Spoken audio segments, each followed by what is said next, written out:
Et puis à un certain moment, on se frappe la poitrine. Toi, c'est lui, j'aurais souhaité que ce soit quelqu'un d'autre, mais pas toi. Toi, tu m'as fait ça. Et si tu es une bonne Africaine, si tu n'es pas sorti ici, si moi je ne t'ai pas fait ça, va. Vous savez, les Africains maudissent avec les mains et avec la parole.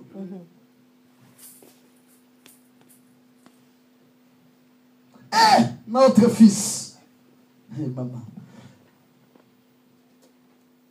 nous on n'a même pas besoin de venir, de recevoir les invitations parce que ça c'est notre mariage à nous. Oui, maman. Tu sais, ta femme et ma fille sont des jumelles. Oui, maman, on me dit toujours ça. Quand sa maman partait au marché, moi, je restais avec les deux. Parfois, j'ai donné le sein à ta femme. Oui, maman m'a raconté tout ça. Quand moi aussi, je partais au marché, sa maman aussi restait avec ta deuxième femme. Vous comprenez? Hein? Vous voyez les astuces? Rester avec qui? La deuxième femme. Parce que si toi tu es aussi bête, tu crois à cette parole, donc tu as une deuxième femme. Moi quand j'ai compris ça, un jour mon cousin venait et dit à ma femme, c'est notre femme. J'ai dit jamais, ça c'est ma femme. Amen. C'est pas notre femme. La vérité. Non. Parce que si tu sais dans cette parole, sur le plan spirituel, tu es engagé. Ça te lie. Donc, du coup, vous avez une femme pour plusieurs maris.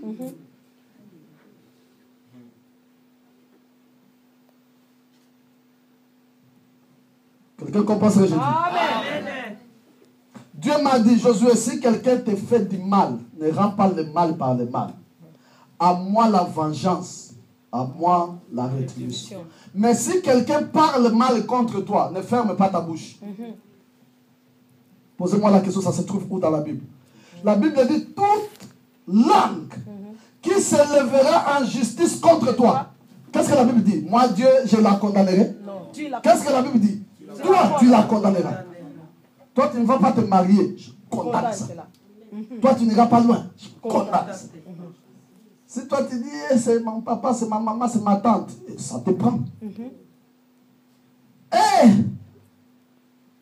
Mais, mon fils, je regarde mon ventre. Je suis maman.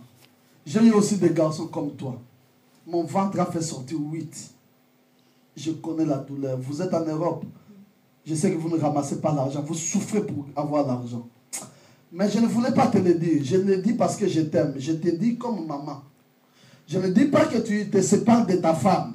Je dis tout simplement, quand vous allez vous marier, il faut ouvrir les yeux. Quand quelqu'un te dit, vous voyez, le corps ne parle pas de manière brutale. A dit, toi, tu vois, cette femme, tu vois, non. Je te dis, je te parle comme maman. Mais fais attention. Cette femme-là, ce n'est pas une fille sérieuse. Et ça fait 4 fois là au Forté. La 4e fois-ci, je ne suis pas intervenu. Elle allait mourir. On n'allait même pas célébrer ce mariage. Mais je bénis Dieu. Dieu est bon. Il t'a épargné. Maintenant, quand vous allez vous marier, c'est ta femme. Prends bien soin d'elle. Il faut bien la nourrir. Il faut bien la vêtir. Mais ouvre les yeux.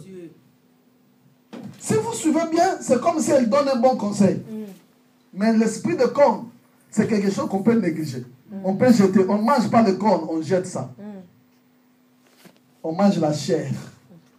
C'est-à-dire dans le corne, il y a la chair. Dans cet animal, il y a la chair. Mais on a pris la chair, on a jeté le corps. C'est quelque chose, ce sont des paroles qu'on néglige. Quand les messieurs entendent, maman, tu dis la vérité. La maman dit, papa, regarde mon âge. Et pour des choses comme ça, à 2 semaines seulement de mariage, tu penses que moi je peux fabriquer quelque chose. Je ne dis pas pour que tu t'énerves. Hein. Si tu t'énerves, mon fils, tu n'auras jamais une autre information de ma part. Ah, donc il y a d'autres informations. Maman, merci. Le monsieur fait demi-tour. Quoi? J'ai dépensé mon argent. Je fais des sacrifices pour cette fille. Et puis elle m'a fait ça. Elle appelle la fille pendant qu'elle était au marché avec son ami.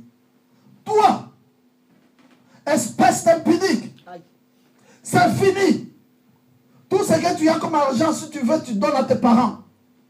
Toutes les marchandises, tous les biens qu'on avait achetés pour le mariage, si tu veux, tu fais cadeau. C'est fini entre toi et moi. La fille croyait que c'était un poisson d'avril. Elle dit, oh chéri, qui est ton chéri? Oh bébé, qui est ton bébé? Moi, c'est fini. Oh. La fille dit à son ami, il y a un problème, quand trop vite. On appelle les garçons, il ne veut pas prendre le téléphone. 3 jours après, pouf, il prend son avion, il revient ici en Europe. Je ne sais pas s'il est là. Il est ici? Non. Je cherche ce monsieur. La fille a pleuré. Frère, 2 semaines avant le mariage, vous savez ce que ça fait? La fille a pleuré de toutes les couleurs. Et elle avait des consolations de son ami. Elle me dit, papa, je ne pouvais même pas sortir dans les quartiers. Parce que on a distribué les invitations. Et parfois les gens m'appellent au téléphone pour dire, l'affaire là, c'est vrai, le mariage est annulé. Oui. Combien de femmes ont souffert?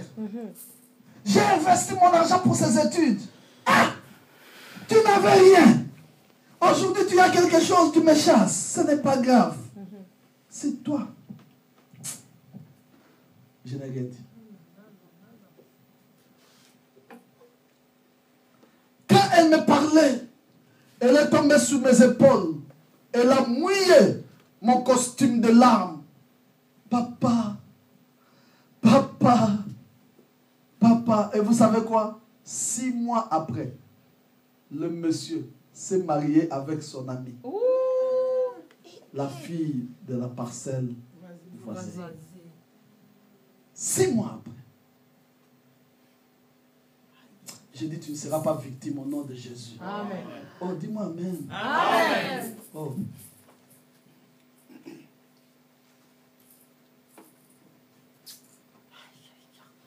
Elle pleurait. Les larmes ont mouillé mon costume. Je lui ai dit une chose. Je connaissais ce message. J'ai dit, lorsqu'il y a des cordes, Dieu dispose de forgerons. Amen. Amen. En fait, en réalité, le forgeron travaille sur le fer.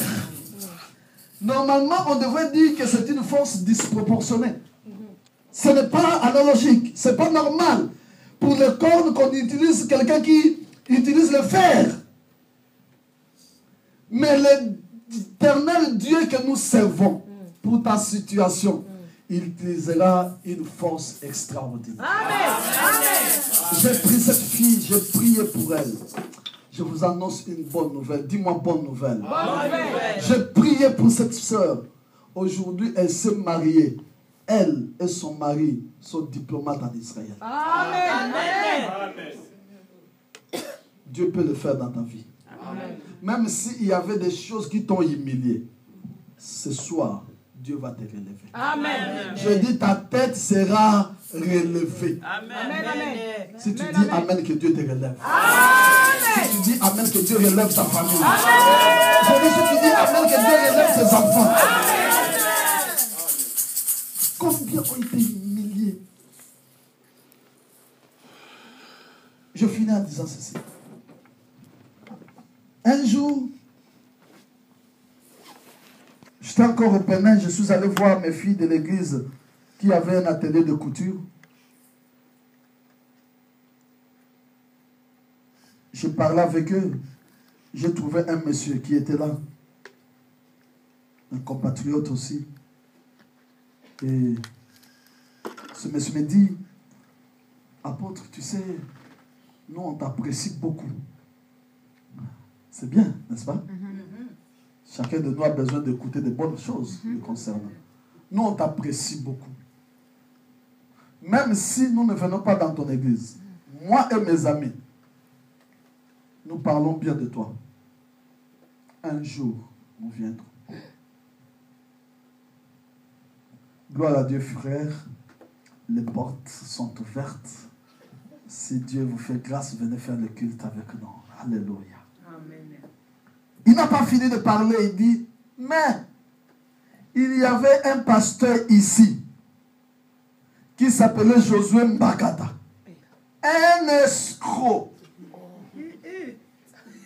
J'entends maintenant, je regarde mes enfants.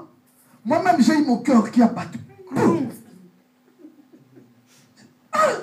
On m'apprécie. Et puis escroc. J'ai dit, je vois mes filles s'élever.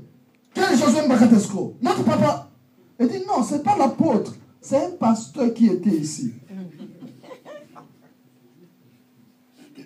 Frère, quand les cornes te poursuivent, ça brise ta dignité. Même tes diplômes n'ont plus de valeur.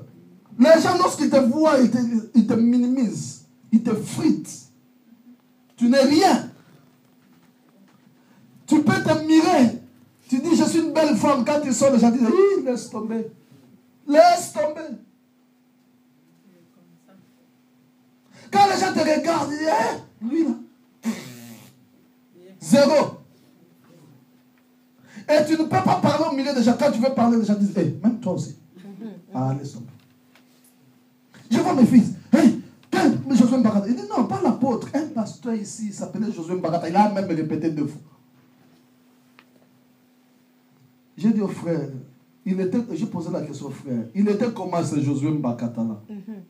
Il dit non, il était boité. Et j'ai regardé mes pieds, j'ai dit Alléluia. C'est pas bon. Alléluia, Alléluia. Gloire à Dieu. Ce qui m'a sauvé, c'est ça. Je ne suis pas boité. Et je connais ce pasteur là, il s'appelait Josué. Tu as une idée? Josué X. J'étais son nom, je connaissais. Il avait vécu aussi avec nous. Et c'est vrai aussi, il avait connu des problèmes un peu difficiles. Mais pas une escroquerie comme le frère là en parlait aussi. C'était pas moi. Moi, Josué Mbakata. Josué Mbakata, c'est moi. C'est là, quand il m'a dit qu'il était boité, j'ai récupéré la situation. J'ai dit, frère, Josué Mbakata, que tu apprécies, c'est moi. Mais l'autre, il s'appelle Josué X. Je vois le frère quitter la chaise, venir s'agenouiller devant moi. Il dit, papa, pardon. Je ne veux pas que la colère de Dieu tombe sur moi. Si j'ai raconté cette histoire, je l'ai racontée peut-être à 300 personnes. Vous pouvez imaginer combien de 300 personnes. C'est-à-dire 300 personnes, si nous multiplions bien, ils avaient 600 oreilles. Pour écouter ce monsieur dit, Josué Mbakata, c'est un escroc. Voilà. J'ai compris une chose dans le ministère. Le message prêché avec force et onction, c'est le message prêché avec l'expérience vécue. Christ dit ce que j'ai vu mon Père faire, c'est ce que moi aussi j'ai fait. Et je peux comprendre aujourd'hui comment la Bible dit, c'est pourquoi il peut nous sauver. Parce qu'il a pris notre forme. Il connaît nos faiblesses. Il connaît. C'est pourquoi la Bible dit, il sait pourquoi il peut nous sauver. C'est la raison pour laquelle il n'a pas honte de nous appeler ses frères. Amen. Amen. Frère, quand tu n'as pas traversé la nudité dans ta vie, tu ne comprendras pas que la nudité est un problème. Si tu vois quelqu'un qui est nu, tu sauras comment l'aider. Parce que toi, tu as été nu. Si tu n'as jamais dormi en famille, tu n'as jamais connu la faim, tu ne vas pas savoir comment aider quelqu'un qui a faim. Nous, on peut aider quelqu'un qui a faim parce que nous avons vécu dans la faim. Est-ce que vous comprenez? Amen. J'ai vécu pendant 2 ans, 2 ans et demi avec un pantalon de couleur blanche. Vous savez, quand vous portez trop le pantalon blanc, ça change de couleur, ça devient à peu près kaki. Mon pasteur connaissait mon nom. Mais au milieu d'une grande assemblée, il m'appelait, où est le frère qui porte le pantalon blanc? Viens. Certaines choses m'ont aidé aussi.